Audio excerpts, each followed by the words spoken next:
can't not ask you about A Shark's Tale, because I'm just so delighted that you've written a movie novelization in addition to your many other projects. And so I'm just curious, when you Yeah. look back at that, how is that similar to your process on other books that are wholly original, starting from scratch, and how is that different?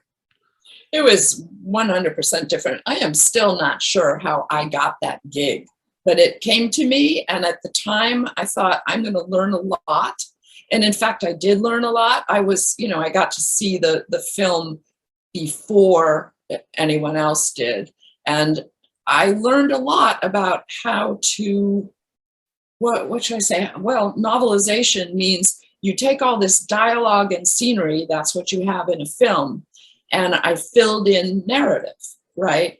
So at that stage in my career, I only had 1 or 2 books. It was actually a really good learning experience, but oh my gosh, it was hard, and it had to be so fast, and it was so secretive. There were all these big, secret disclosure forms I had to sign and all that kind of stuff. But I learned how to pull narrative out of dialogue and scenery. It was good. I wouldn't do it again. It was not that interesting, but it was then. Even if there was any movie in the world, you could be guaranteed you'll write the novelization for any movie you pick? No, I learned a little bit from that one, but I also learned from the Flat Stanley series. I did some of those. Did you know that? Mm-hmm. I wrote some Flat Stanleys. That's when I really learned you have to create your own characters. For me anyway, to have the juice to get through an entire book, that has to be a character I have created. I don't want to do it again for anything I didn't create.